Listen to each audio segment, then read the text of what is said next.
and welcome back everyone to another exciting 3D Tutor video in which I'm going to talk to you a little bit about adding primitive shapes onto the scene. There are two ways which you can do it, and first one is if I were to move this original cube off to the side, I can, within object mode, I can click Shift and A, then go to Mesh and select cube like so. This will allow me to add a new object like that. Alternatively, I can go ahead and hit Tab to go on to Edit mode.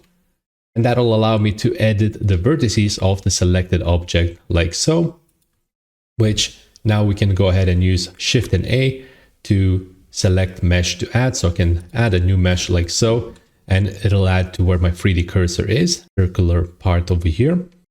What's the difference with them? Well, for starters, if we go back to the object mode and create ourselves within object mode, a new cube like so, we can treat this as a new object. And what I mean by that is if I now were to make a new cube within this object mode, within the top right hand section, we can see that it's being treated as a separate entity.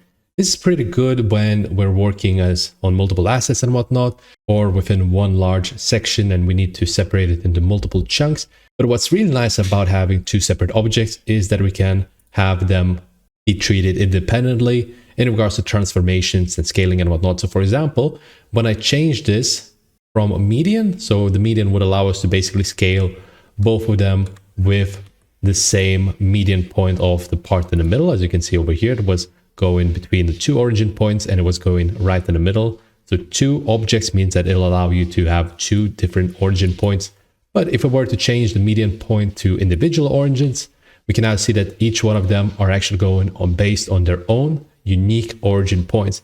And that's really good when we want to transform, when we want to scale it and whatnot. We can even, for example, rotate this around a little bit. We can change the global transformation to local, which will allow us to change the transform mode. And now if we have both of them selected and click G and Y, we can see that they each have its own unique local space to work with.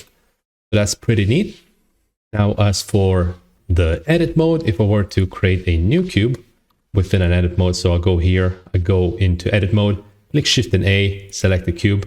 We can basically treat this as one object. You can see that on the top right hand corner, it's going to be treated as one object, meaning that if we go to object mode, it's just going to be one object. Even though they have separate vertices, even though they're split from one another, they're still part of the same vertex cluster.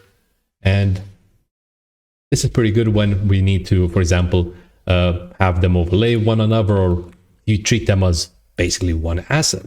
But what you need to know is that you can actually separate them independently, or you can join them. So if I have, for example, two object cubes over here on the side, we can combine them both together to be treated as one object. So let's go ahead and select both of them like so.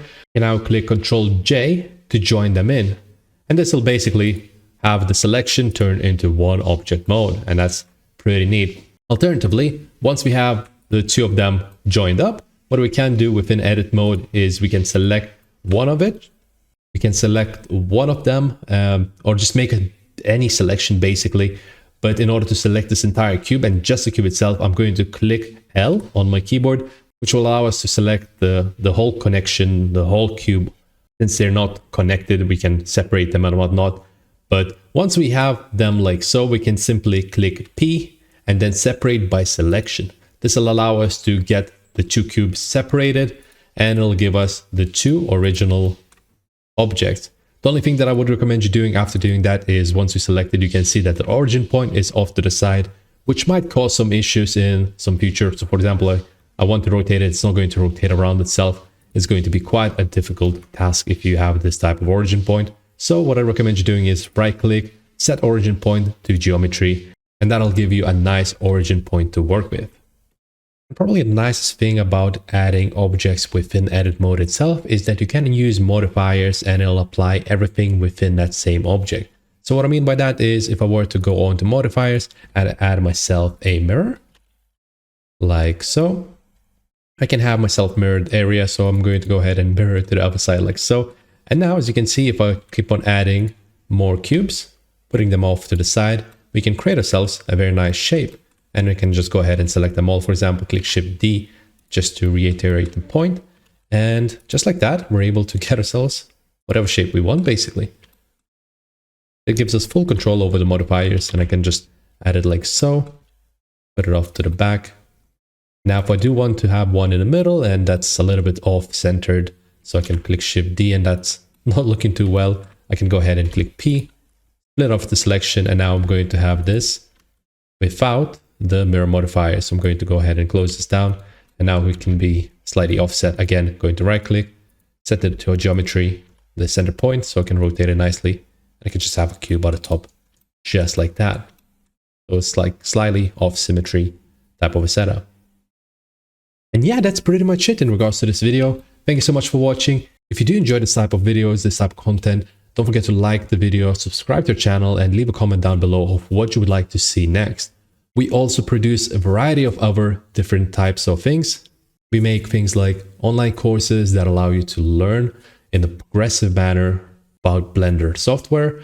We also have things like geometry nodes that will speed up your workflow and give you more creative freedom over your 3D scenes.